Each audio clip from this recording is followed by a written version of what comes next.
Right near the midpoint of America, 10 miles outside of Omaha, Nebraska, there's a town that sits between childhood and whatever comes after. These young people are about to become citizens of the most famous village in the world. In this town, almost every kid is at a crossroads. Raise your right hand. I do solemnly promise. I do solemnly promise that I will be a good citizen. that I will be a good citizen. And the goal of all the grown-ups here is to help the kids leave the town behind. Good, let's hear it for our new citizens. This is Boys Town. So then if you guys beat O'Neill, then... 18-year-old Chase Pruse from Dodge, Nebraska, was sworn in here 6 months ago, arriving, like a lot of the kids, straight from jail. I took the school safe. For beer money? Just for money. For beer money and gas money, and buy cigarettes. 2 more break-ins followed, and Chase ended up arrested in front of his bewildered parents. My mom was crying. My dad was crying. He had run through 4 different schools, stolen and lied, and he faced 80 years in prison. Absolutely, it is a long boat. Until a judge helped him get into Boys Town. Nice job, guys. Keep it up. I had that mindset of I'd never want to ever put myself in the position where I could land myself back in an orange jumpsuit. I never wanted my jail ID number to say who I was.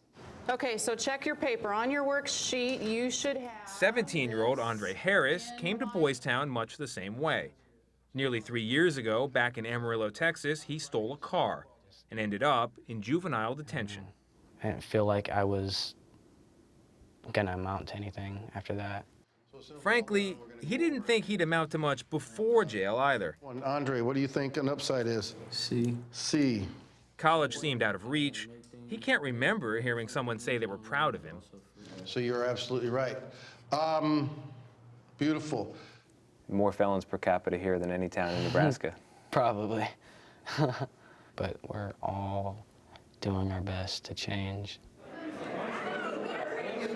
Almost every week here at Boys Town, new boys, and since 1979, new girls too, are sent by social workers, judges, and desperate parents.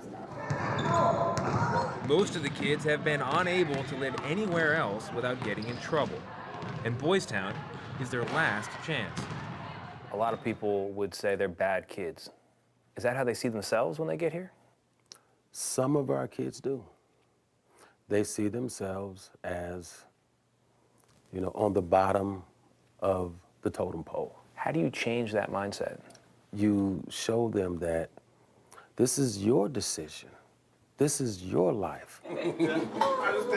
Tony Jones is what's called a family teacher. Okay, David, who's making tea? He and his wife Simone run one of 55 homes on campus. You're gonna grate the cheddar cheese.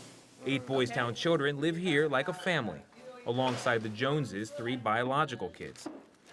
Every single young man that has come through my home has now become a part of my family. Dear Heavenly Father, thank you for this food which we're about to receive. This is a large part of what makes Boys Town so powerful. Looks like everybody had a pretty good school day today. All 360 kids living here have paid Boys Town parents like Tony and Simone.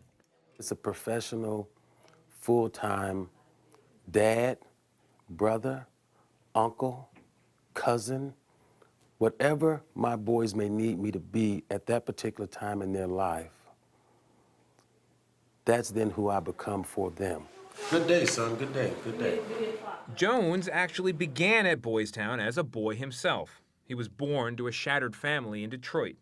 I can recall my brother and I standing at a bus stop, and it was in the dead of winter, and we only had 1 pair of socks to share between the 2 of us. But then a priest gave the Jones brothers a chance to change their lives at Boys Town. It was a total transformation.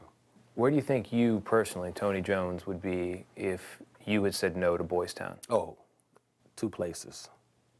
I would be either incarcerated or I would be dead. The saddest spectacle in our social life is the neglected, unwanted, and unloved boy The Jones story is typical of 100 years of stories at Boys Town. It began in 1917 as Father Flanagan's home for boys. His bruised and tortured heart and mind must be nursed back to normal health through kindness. The most beloved clergyman in America, he created arguably the most famous reform school in the world.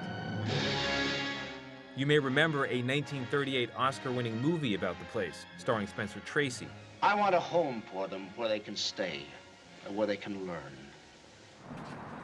But what you probably don't know is it's a real town with a real post office and police department. At about $65,000 per student per year, Boys Town is comparable to a top private college, and it's mostly taxpayers footing the bill. But taxpayers pay for prisons too, more than $39 billion a year nationally. Okay, good. Yeah, so that'd be your... Boys Town says it can keep some of those prison cells empty, while nearly doubling the chance that these students will graduate from high school. How do you avoid coming in and being somebody, just another person telling them all the things they're doing wrong? By telling them all the things that they're doing right. That's how you help kids change. You know, it's being able to say, hey, young man, you did a good job this morning getting up. It almost sounds like a joke. Well, you know something?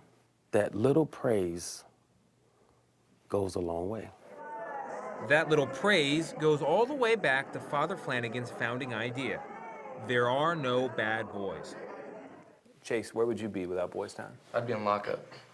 And if all that sounds too pat to be successful, just listen to the results.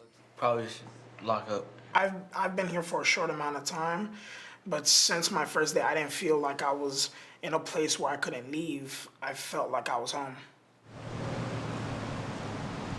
Of course, the Boys Town way does not work for every child who comes here.